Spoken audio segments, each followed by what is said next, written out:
This podcast is brought to you by the Love Serve Remember Foundation and Ramdas.org. Welcome to Ramdas Here and Now. I'm Raghu Marcus, and I'm the host of this pretty wonderful podcast that we're doing. I'm enjoying it. And I'm getting lots of feedback from everyone, and that's a pretty warm experience, and I appreciate everything. Sharing this, wonderful legacy that Ramdas has created over all these years that, turned us on at the time, and it's great to have new people get turned on. There's nothing more fun than that, let me tell you. So I think I mentioned in the last podcast that we found this trove of unreleased tapes, Be Here Now, from the Be Here Now days, really. And many of them comprise what is now that book. And many of them actually aren't used at all in the book, but they're part of the fabric of what Ramdas was trying to did transmit back in the day. He's talking more about, in last week's podcast, there was a lot about meditation. I think it was a really constructive thing to share, because that is such a basic thing that allows us to breathe a little bit easier, certainly. Some kind of regular meditation practice. And this in particular, this one that he described, which was Vipassana or insight meditation, focusing on the concentration part, which was following your breath, is especially effective, I believe. And anyhow, he talks more about meditation and just dealing with thoughts and so on and so forth. And I don't know how this came about, because when you listen, you'll hear it. But a bunch of soldiers came to see Maharaji, or traveling up through the mountains, so they stopped at the ashram. And this happened many times while we were there as well. And they come and they pranam, they bow down, and they pay their respects to the saint. And so Ramdas is going to tell this story. And of course, I'm not going to go try and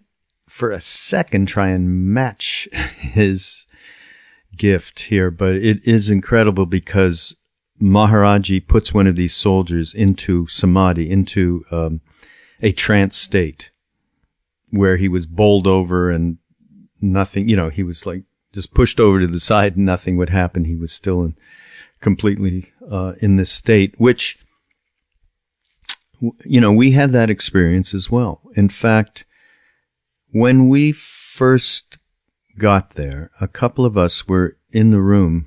They had just arrived, 2 women actually, and they were in the room with Maharaji and one other person. His name is K.C. Tiwari, who also was I mentioned Dada Mukherjee, who was a mentor of ours and a great being, and so was this man, K.C. Tiwari.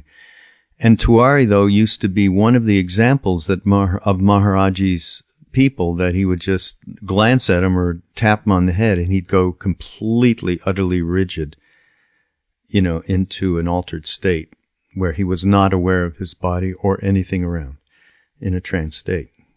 In Hindi, it's called Samadhi.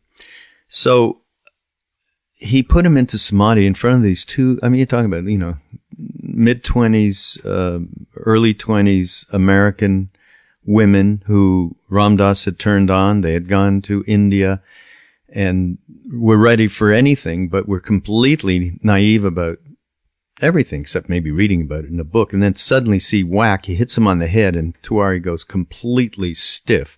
And Maharaji said, well, what happened to him? And they go, well, he seems to be in Samadhi, in a trance. Oh, really? Would you like to do that? Oh, God, yeah, please, they said, So he would tease us with these things. And one other time that I remember, we were in this his ashram in Vrindavan, which is near the Taj Mahal. And we were sitting around him, I don't know, there may have been 10 or 12 of us. And we were sitting with one of the translators who was, again, one of his other Samadhi people.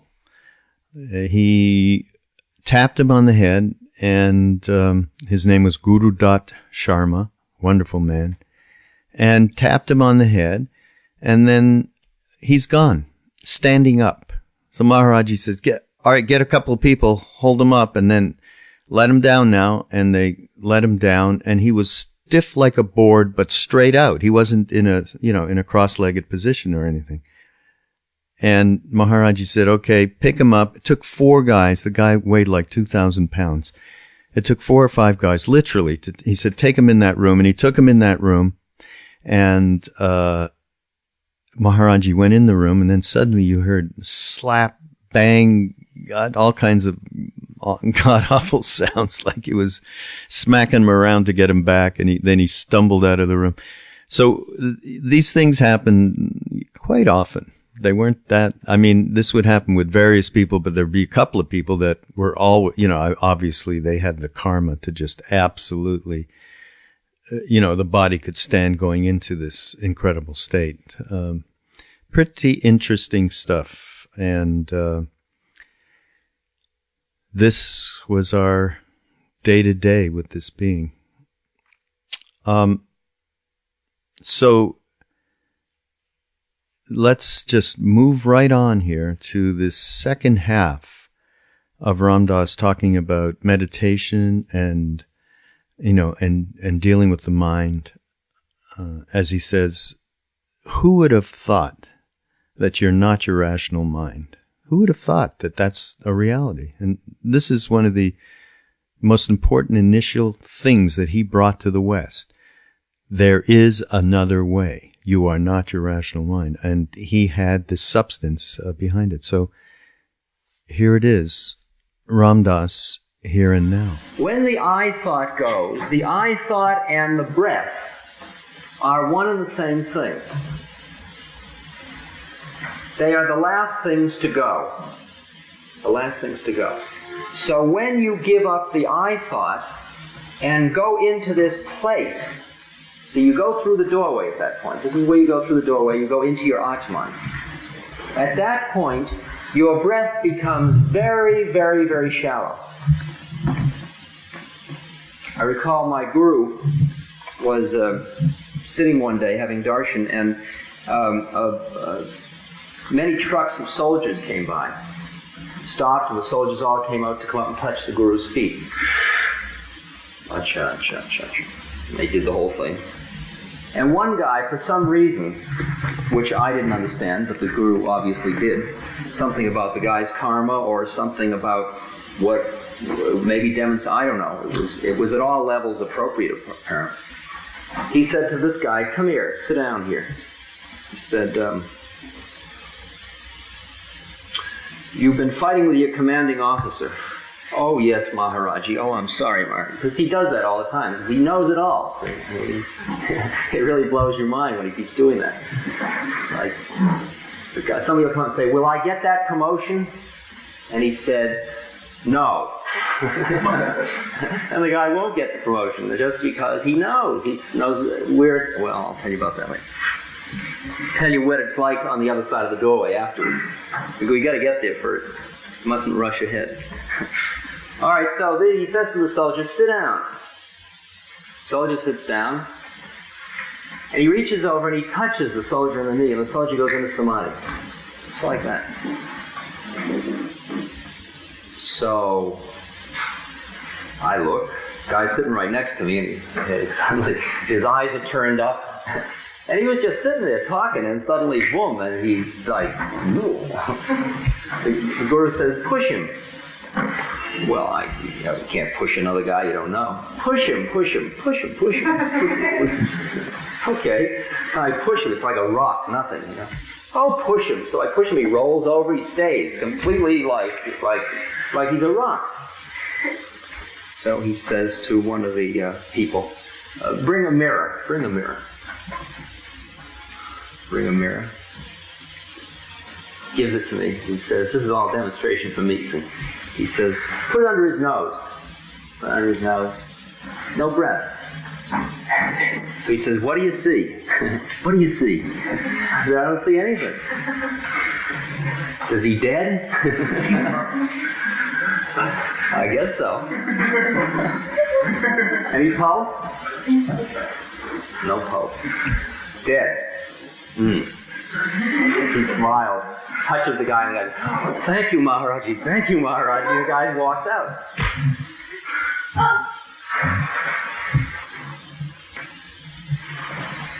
What do you see it was all about? A lot of nutty stuff. Oriental fakery. Snakes and ropes and things like that. You know, well, that's all that. They were in cahoots.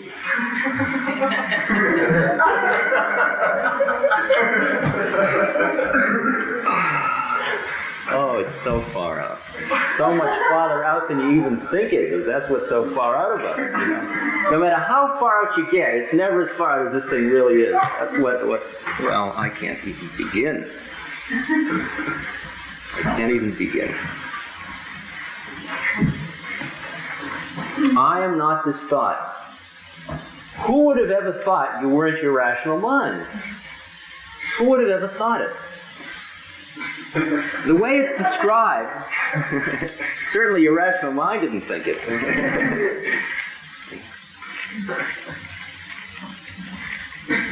I lectured at Harvard a few weeks ago, and a guy says to me, about 11, I started at 7, and it was like 11:30, so one guy says to me, what makes you think your system's any better than my system? He said with his rational mind. And I can't answer him. No answer. No answer. Because what I am talking about, in order to understand what the Guru did when he did that, and I'll explain it to you, what he did when he did it, you cannot really totally comprehend it with your rational mind, no matter how hard you try. Because it's a meta system, if you will.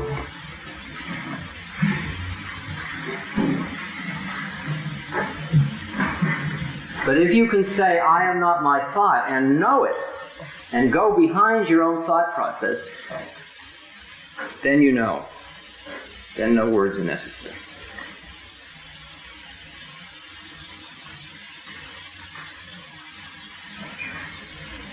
Ramakrishna, I think it's Ramakrishna, says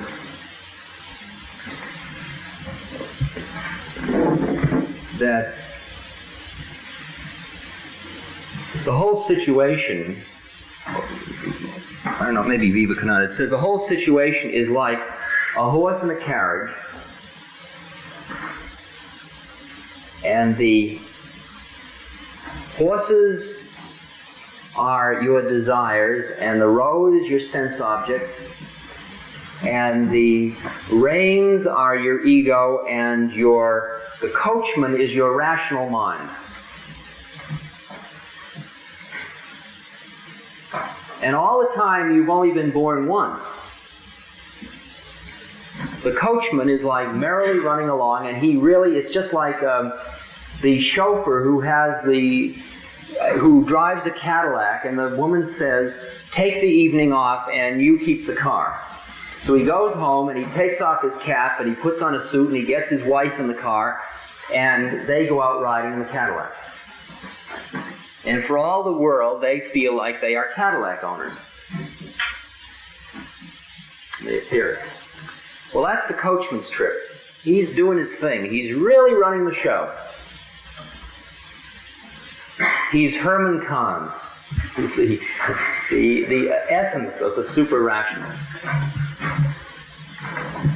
And then at some point along the way, the little visor is open, and the guy back in the coach, who nobody has heard from, reaches forward and says, okay, enough, you've had it. You work for me. In fact, this coach and you and everything is mine. And you're only even getting this freedom to do this because of the reflected light from me anyway. And I decided to take over the show now. Thank you very much. You've been very helpful. It's like the interesting problem of why no matter how much we ablate or implant electrodes in the brain, we get lots of things about thought, but we never get close to what's called awareness or consciousness. Because the brain is really a response mechanism. It's a servant. But we have elevated it to the penultimate position. So the guy in the coach says, I'm taking over. That's the Atman. And your mind then becomes the servant rather than the master.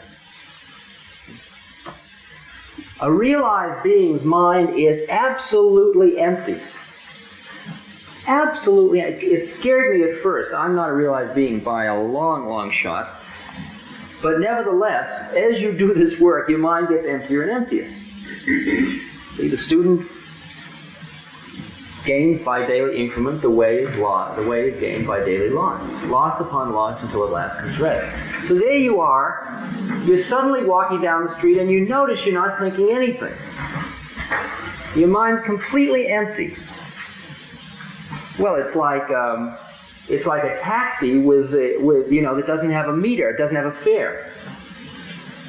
You're not doing productive work, you're not doing anything, because your mind's empty. Mind's empty.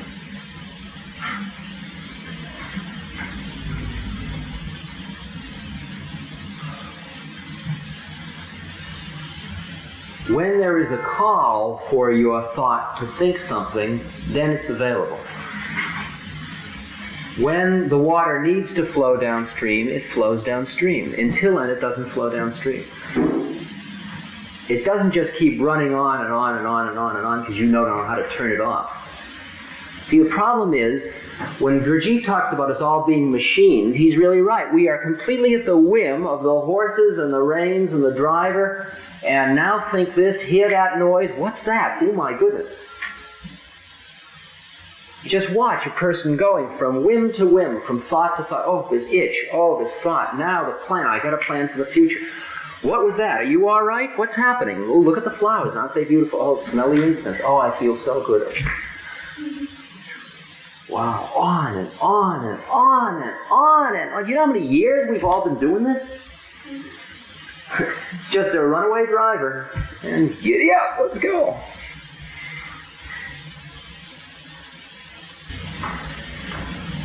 When the way rules, coach horses fertilize the field. When the way is lost, war horses breed in the parks, the Book of Tao says. When one is in the way, there is nowhere to go. There's nothing to think about. As I'm going to show you in a minute. Nothing to think about. So there's nowhere to go. So the horses have no carriages to pull, so they're all sitting in the field, just doing their thing, fertilizing. When the way is lost, war horses breed in the parks. Nobody's at rest. Everything's moving.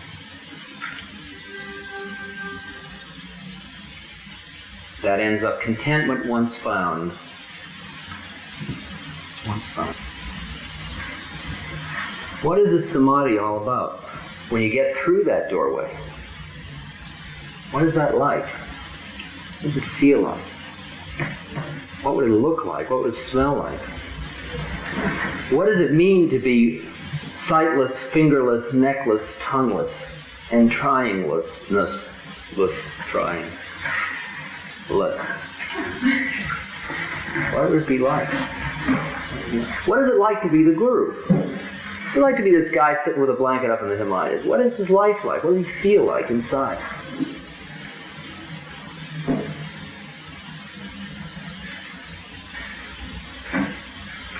Well, you've got to understand, first of all, that he lives outside of time and outside of space. That's an interesting one to work with. Let me see if I can tell you about what it means to live outside of space, of time, rather.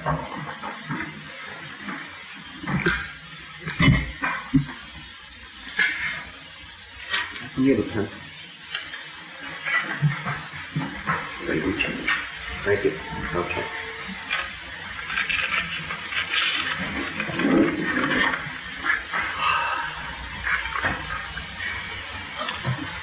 What do you see?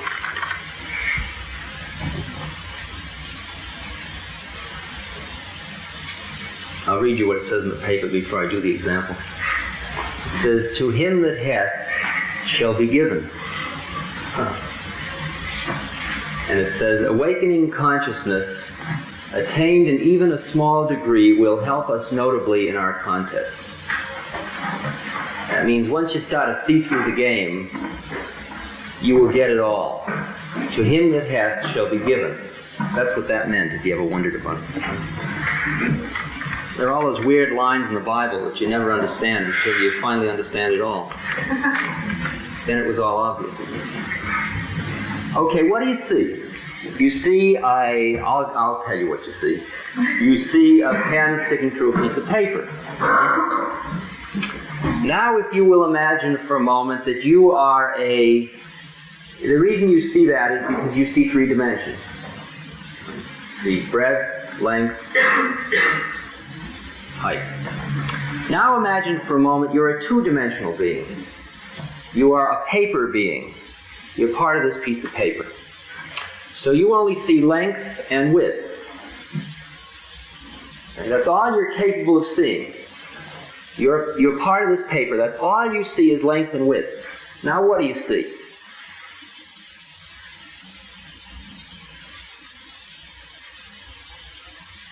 Anybody want to hazard a guess? What you see?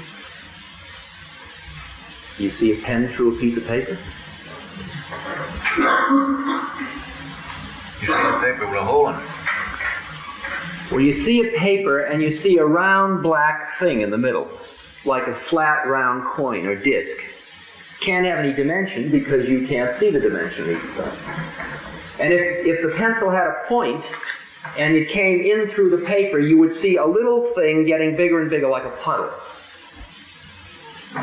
But if I said to you, you are now a two-dimensional being with two-dimensional senses, I say to you, you know what that is? That's a pen going through a piece of paper. You say, you are nuts. There's no pen going through a piece of paper. That's a black circle in the middle of a piece of paper. Do you understand the example? Huh? Anybody doesn't see this part? Okay. Now, if you are the guru, this pen is time. In other words, he sees in the fourth dimension. You are a paper being. You see only in three dimensions. In other words, now it's here, now it's here, now it's here. He sees all that at once. In fact, everything is to him like a solid. Time exists, past, present, and future. What appears as accident to us, why that puddle's getting bigger and bigger. And he's saying, oh, it's a pen passing through paper. How did you know that? Well, I just see it. There's the future, there's the past, the puddle is the present. We see only the puddle. He sees that, and he sees that too. How does he do that? I mean, if he really does it. I mean, maybe I'm just putting you on. But let's say he really does it. For a moment, set aside all your skepticism and accept the fact that I'm telling you the truth. I mean, he really does it. He really knows the future. I mean, there's this cat that really knows. Oh, what about all that stuff that's called accidents? No accidents. He really knows the future. And he really knows the past. I mean, when I was passing through India on the way, before I had met the Guru, David and I decided, we met some very lovely girls, and we decided to take a horseback trip up to Amarnath Cave, a very holy cave. And it was up at about 13,000 feet, and we went for about 3 days, and it was very first class the way we did it, because David had much money. So we had 10 boys carrying bags and leading ponies and tents set up and brandy for dinner, and we were sadhus really on a trip. And we would meet these sadhus along the way, and we'd share a pipe with them, chill them, with hashish. And we went over ice caps, and it was cold, and we were very cold, and it was melodramatic. Took beautiful pictures, photographs, colored photographs. And finally we got to this cave, after many days of walking. And all I saw was a big cave. It was interesting because there was a lingam in it, which is a phallus, which is made of ice. And as the moon changes each month, the phallus gets smaller or larger. And certain seasons, it's very large or very small, and those are symbolic seasons. And this natural lingam that changes, and this cave, which is a big square hole in the rock, way, way, way up back in, is supposedly left over from the last yuga. That is, it's very old. So I went all the way up there, and I looked, and wow, it was beautiful, but it was raining, and it was cold, and after we looked for a little while, well, that's interesting. Now why don't we turn around and go back, okay? Okay, let's go. That's been lovely, yes, it's been great. Very, very interesting, very interesting. Let's take some more pictures. Right, got them? Okay, let's go. All set, everybody ready? Button up your raincoat, here we go.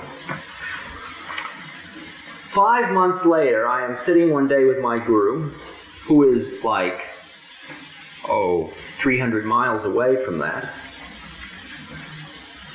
and always sits in this sort of same place, never moves. And we're sitting there one day quietly, and he says to me, you went to visit Amarnath Cave. Acha. Yeah, acha. Long trip. Acha. Took horses, acha. Said, but you didn't understand it, did you? Nothing. Nothing? No. Sorry. Sorry. Sorry. Pat me on the head. Sorry. Don't.